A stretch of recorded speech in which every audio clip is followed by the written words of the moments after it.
नमस्कार मित्रांनो, आजच्या व्हिडिओमध्ये आपण टी-टी, सी-टी-टी आणि टेट ह्या नेमक्या कोणत्या परीक्षा आहेत, टी-टी कोण देतं, सी-टी-टी कोण देतं, टेटची एक्झाम कोण देतं, नक्की शिक्षक पात्रता परीक्षेमध्ये कोणते सिलेबस आहेत, कोण कंडक्ट करतं, त्याच्यामध्ये किती मार्क्सचे पेपर असतात आणि शिक्षक नेमकं कसं बनतं, त्यामध्ये 1ली ते 5वी असेल किंवा 6वी ते 8वी आहे, 9वी ते 10वी आहे, कशा पद्धतीने शिक्षक बनतं आणि येणारी टेट 3 ही परीक्षा ज्यांना द्यायची आहे त्यांच्यासाठी अगदी बेसिकपासून हा व्हिडिओ आहे. जे नव्यानेच शिक्षक भरतीमध्ये येत आहेत किंवा पहिल्यांदाच टी-टी किंवा सी-टी-टीची एक्झाम देत आहेत किंवा टेटची एक्झाम देत आहे आणि जिल्हा परिषद असेल किंवा स्थानिक स्वराज्य संस्थांच्या शाळांमध्ये ज्यांना परीक्षा देऊन पास होऊन या ठिकाणी आपली नोकरी मिळवायची आहे, त्यांच्यासाठी अगदी ज्यांना काहीच माहीत नाही अशा विद्यार्थ्यांसाठी खूप महत्त्वपूर्ण हा व्हिडिओ आहे. कारण एकाच व्हिडिओच्या माध्यमातून सगळ्या कन्सेप्ट क्लिअर होतील अशा पद्धतीचा हा व्हिडिओ बनवलेला आहे आणि हीच इन्फॉर्मेशन आजच्या व्हिडिओमध्ये आपण पाहणार आहोत.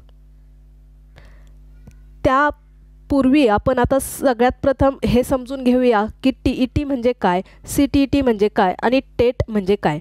तर टी-ई-टी म्हणजे टीचर इलिजिबिलिटी टेस्ट, सी-टी-ई-टी म्हणजे सेंट्रल इलिजिबिलिटी टेस्ट आणि टेट म्हणजे टीचर ॲप्टिट्यूड इंटेलिजन्स टेस्ट. आता टी-टी ही प्रत्येक गव्हर्मेंट, महाराष्ट्र सरकार जसं आहे तसं भारतातील सर्व राज्यांमध्ये जे ते आपापलं राज्य कंडक्ट करत असते. म्हणजे ज्याला आपण महा-टी-ई-टी म्हणतो. फॉर एक्झाम्पल महाराष्ट्रामध्ये आपण याला महा-टी-ई-टी म्हणतो, MP-टी-ई-टी म्हणजे प्रत्येक राज्याचा कोड त्याच्या पुढे जोडला जातो आणि त्याला टी-ई-टी पुढे नाव दिलं जातं. ही प्रत्येक राज्यात स्वतंत्र घेतली जाते. त्याचप्रमाणे सी-टी-ई-टी ही सेंट्रल गव्हर्मेंटची असते. पूर्ण इंडियामध्ये ही एकच एक्झाम असते जी सी-टी-ई-टी, यामध्ये वेगवेगळे पार्ट नसतात. जसं की आता टी-ई-टीमध्ये प्रत्येक स्टेट आपापल्या पद्धतीने एक्झाम घेतं, तसं सी-टी-ई-टी ही सेंट्रल गव्हर्मेंट घेतं. त्यामुळे सगळ्या राज्यातील विद्यार्थ्यांसाठी सी-टी-ई-टी ही सेम असते. टी-ई-टी आणि सी-टी-ई-टी ह्या दोन्हीसुद्धा पात्रता परीक्षा आहेत आणि टेट ही एक्झाम मात्र पात्रता परीक्षा नसून ती स्कोरिंग एक्झाम आहे, ज्याला आपण कॉम्पिटेटिव्ह एक्झाम असं देखील बोलू शकतो. आता यामध्ये परीक्षेची जी पात्रता आहे, टी-ई-टी तर कॉम्पिटेटिव्ह एक्झाम नाही, सी-टी-ई-टीसुद्धा कॉम्पिटेटिव्ह एक्झाम नाही, टेट ही कॉम्पिटेटिव्ह एक्झाम आहे. मग याचा पात्रता नेमकी काय आहे, स्कोर काय आहे. फॉर एक्झाम्पल तुम्ही पेपर 1 किंवा पेपर 2 देत असाल तर काही विद्यार्थ्यांसाठी टी-ई-टी किंवा सी-टी-ई-टीमध्ये जे रिझर्वेशनमध्ये येतात त्यांना 55% गुण मिळवणं हा त्यांचा पात्रता स्कोर आहे. त्यांनी 55% गुण मिळवले की ते टी-ई-टी किंवा सी-टी-ई-टीमध्ये ते पास झालेले आहेत. परंतु टेट एक्झामचं तसं नाही.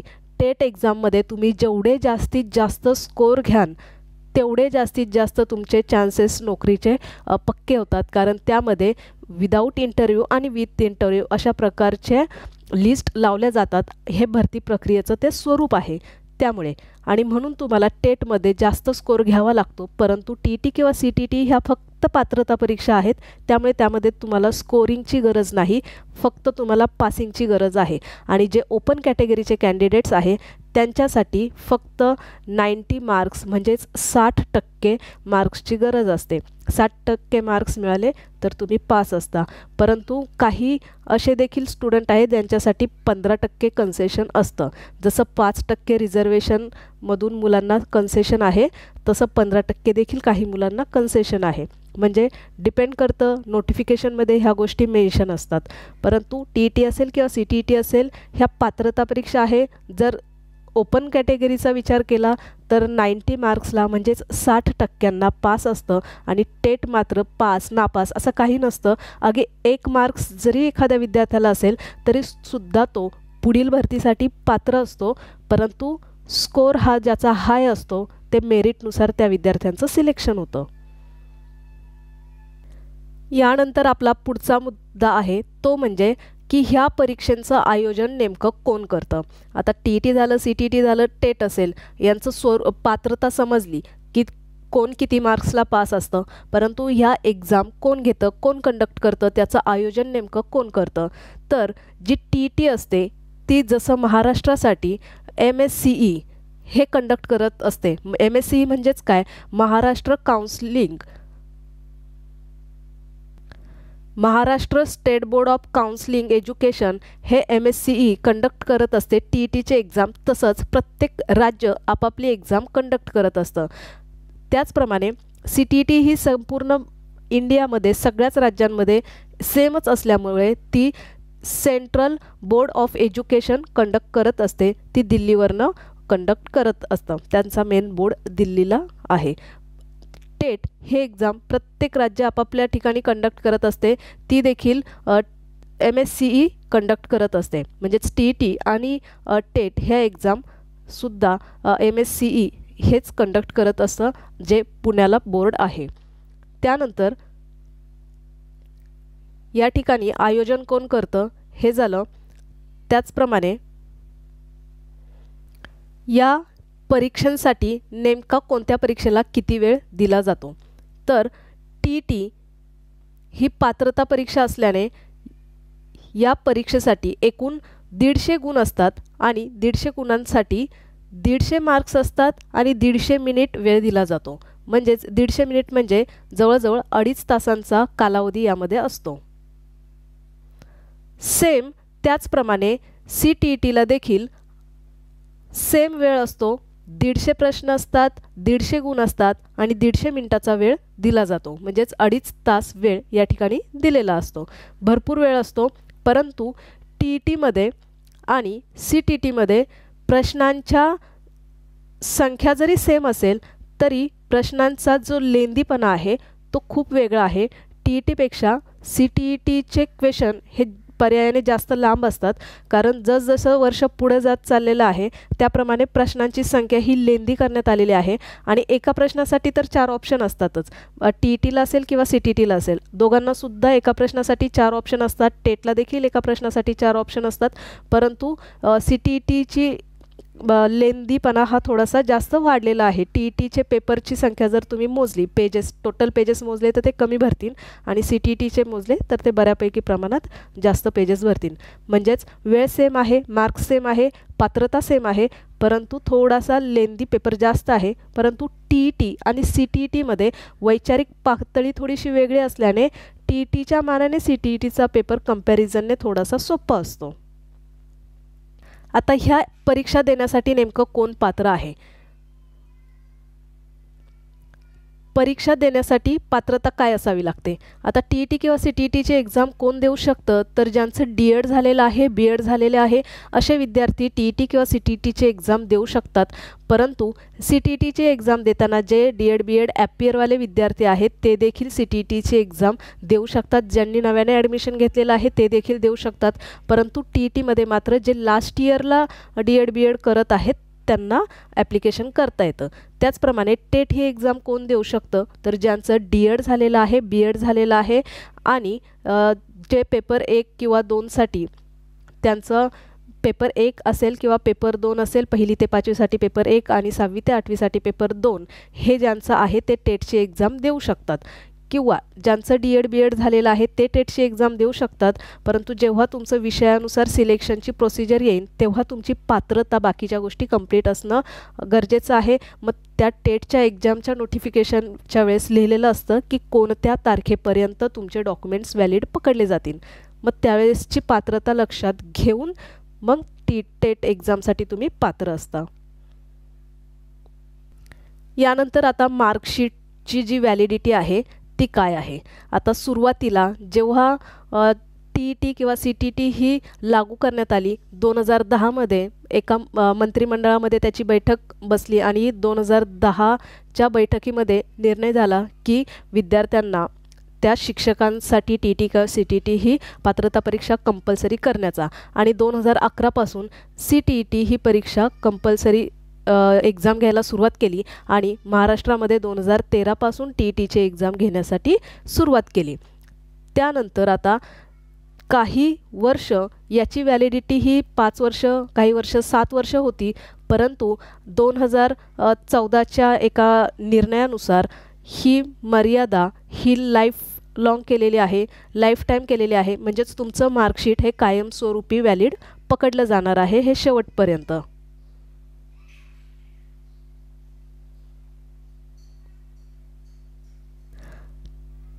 त्यामुळे टी टी आणि सी टी टी हीची व्हॅलिडिटी तर लॉंग टाईम आहे, परंतु टेट ही कॉम्पिटेटिव्ह एक्झाम असल्यामुळे ती जेव्हा कंडक्ट केली जाते त्यानुसार पवित्र पोर्टलवरती रजिस्ट्रेशन केलं जातं, सेल्फ सर्टिफाईड केलं जातं आणि त्याच्यावरती ॲडव्हर्टाईज येतात. आणि म्हणून जेव्हा ॲडव्हर्टाईज येणार असतात त्याच्या आधी ज्या विद्यार्थ्यांनी टेटची एक्झाम दिलेली आहे त्यांनाच त्या पवित्र पोर्टलला रजिस्ट्रेशन करता येतं. त्यामुळे नव्याने येणारी टेटची परीक्षा ज्यांना शिक्षक व्हायचं आहे त्यांना ती नव्याने द्यावी लागते. त्यामुळे ज्या विद्यार्थ्यांचं सिलेक्शन झालेलं आहे त्यांना जर द्यायची नसेल तर त्यांचा विषय येत नाही, वेगळ्या वर्गासाठी द्यायची असेल तर त्यांना देखील नव्याने ही एक्झाम द्यावी लागते. त्यामुळे नव्याने येणाऱ्या भरतीसाठी नव्याने टेटची एक्झाम ही द्यावी लागते. परंतु टी टी किंवा सी टी टीचं तसं नाही, एकदा एक्झाम दिली तुम्ही पास झालात की त्याचा विषय संपलेला असतो, तुम्हाला ते लाईफ टाईम सर्टिफिकेट हे व्हॅलिड असतं. त्याचप्रमाणे जसं कॉम्पिटेटिव्ह एक्झाममध्ये जे MPSC किंवा UPSC किंवा SSC असेल किंवा रेल्वेच्या एक्झाम्स वगैरे असतात त्यामध्ये ज्या एक्झाम कंडक्ट केल्या जातात त्या एक्झामसाठी निगेटिव्ह मार्किंग सिस्टम असतं. परंतु टेट एक्झाम असेल किंवा TT आहे किंवा CTT आहे या तीनही एक्झाममध्ये कुठल्याही प्रकारचं निगेटिव्ह मार्किंग सिस्टम नाही. त्याचप्रमाणे पात्रता काय आहे तर आता जे एकदम थोडक्यामध्ये सांगायचं झालं तर TT, CTT किंवा टेटच्या एक्झामसाठी आता पेपर 1 आणि 2 हे घेतले जातात TT किंवा CTTमध्ये. जर तुम्हाला 1ली ते 5वीसाठी शिक्षक बनायचं असेल तर तुम्हाला पेपर 1 हा पास असावा लागतो आणि 6वी ते 8वीसाठी शिक्षक बनायचं असेल तर पेपर 2 हा तुम्हाला पास असावा लागतो. आणि 8वीच्या पुढे जर शिक्षक बनायचं असेल तर पेपर 1 किंवा 2ची अट नाही. परंतु येणाऱ्या नवीन शैक्षणिक धोरणानुसार मंत्रिमंडळाच्या बैठकीमध्ये पेपर 3चा देखील उल्लेख करण्यात आलेला आहे. परंतु अजूनपर्यंत तरी पेपर 3 घेण्यासाठी सुरुवात केलेली नाही. परंतु येणाऱ्या काही दिवसांमध्ये पेपर 3 हा 9वी ते 10वीसाठी कंपल्सरी करण्यात येणार आहे नवीन एज्युकेशन पॉलिसीनुसार. परंतु सध्या तरी त्याची फक्त घोषणा झालेली आहे, ॲप्लिकेबल झालेलं नाही. त्यामुळे सध्या तरी फक्त 8वीपर्यंत 1ली ते 5वीसाठी पेपर 1 आणि 6वी ते 8वीसाठी पेपर 2.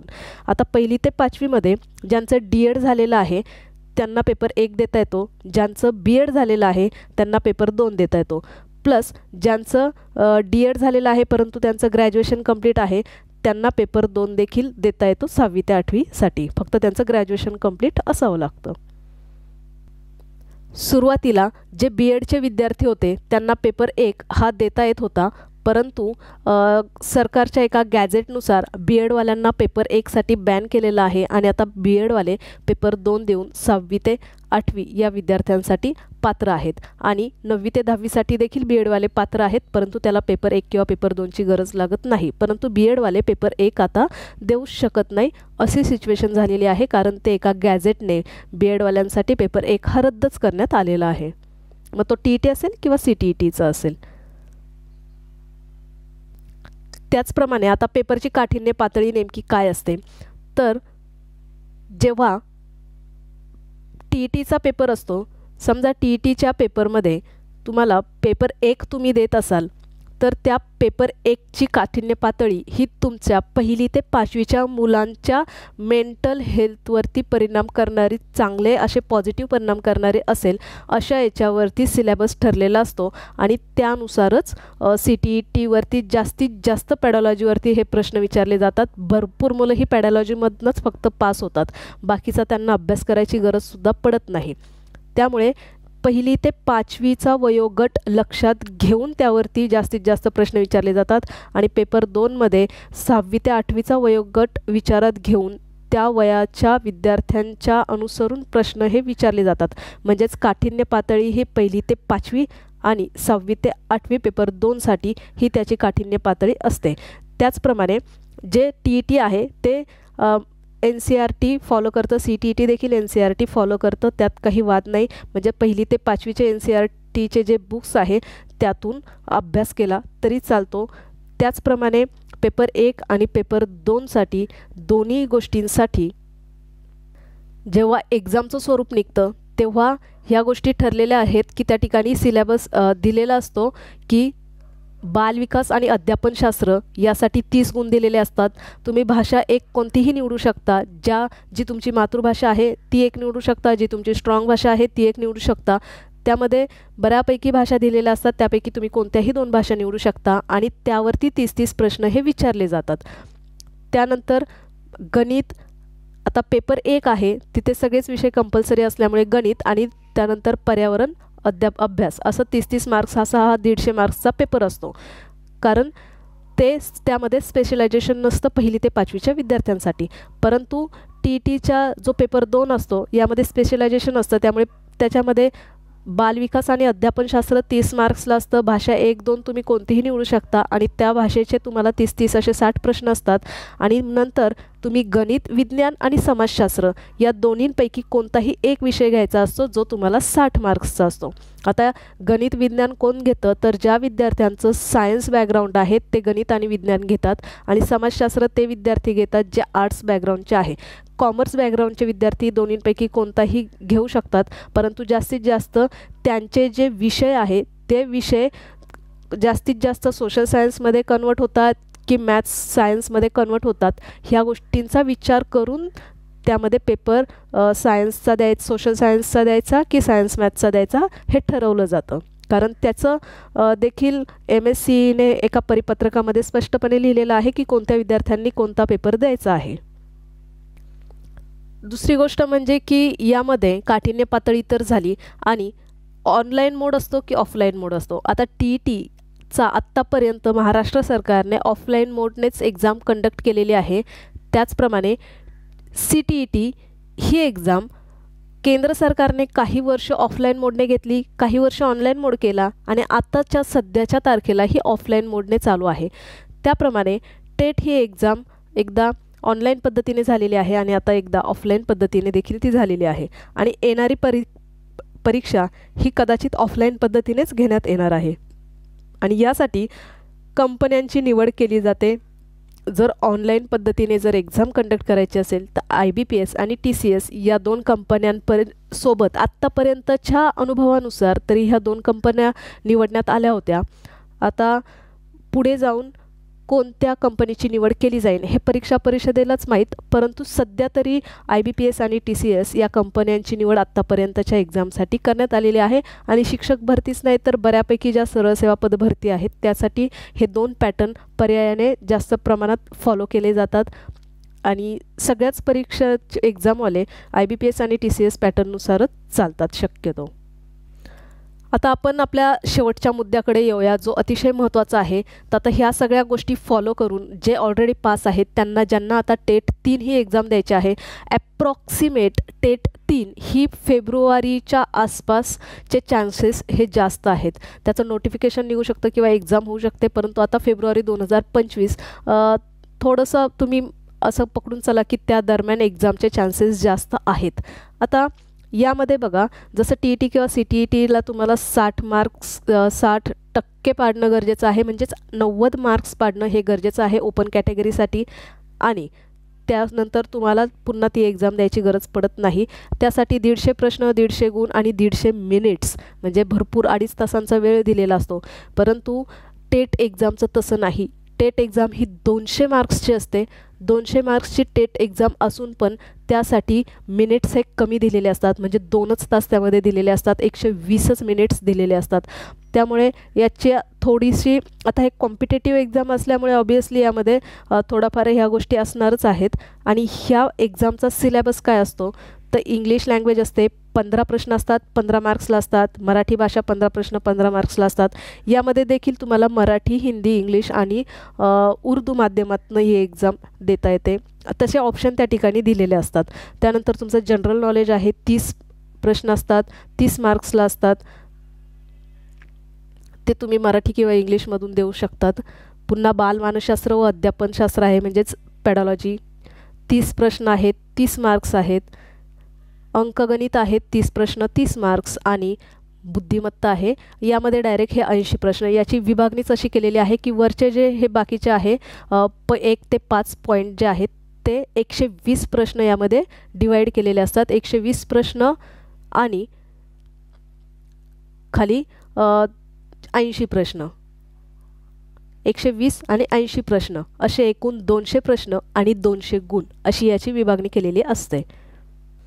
आता हे MSCचंच जे नोटिफिकेशन होतं त्यातील जो अभ्यासक्रम आहे त्याचा हा स्क्रीनशॉट आहे. हे बघा 200 गुणांची परीक्षा, अभियोग्यता शेकडा प्रमाण म्हणजे 60, एकूण गुण 120 आणि एकूण प्रश्न 120. त्यानंतर बुद्धिमत्ता आहे, 80 गुण आहे आणि 80 प्रश्न आहेत. हे शेकडा प्रमाण म्हणजे टक्केवारीमध्ये काढण्यासाठी दिलेलं आहे. आता त्याचे आपण टक्केवारी कशी काढतो? आता 200 प्रश्न असेल तर त्याचे आपण अर्धे करतो 100, का तर आपल्याला टक्केवारी काढायची असेल तर आपण त्याचे अर्धे करणार. असे हे एकूण 200 प्रश्न असतात, 200 गुण असतात, परंतु वेळ या ठिकाणी 2च तास असते, 120 मिनटं दिलेले असतात. आणि हेच तर खरं या ठिकाणी कॉम्पिटिशन असतं. कारण एक्झाममध्ये प्रश्न असे असतात की ते कोणाला येत नाही किंवा सोडवता येणार नाही असं नसतं.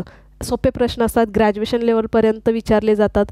म्हणजे ग्रॅज्युएशन लेवल यामध्ये असते, कारण 1ली ते 5वी आणि 6वी ते 8वी यांचा विचार करून. पण आपलं तर ग्रॅज्युएशन कंप्लीट झालेलं असतं. ह्या सगळ्या 1ली ते 5वी असेल, 6वी ते 8वी असेल, 9वी 10वी असेल, तर त्याची काठिण्य पातळी विचारात घेऊन ग्रॅज्युएशन लेवलपर्यंतचे प्रश्न यामध्ये विचारले जातात.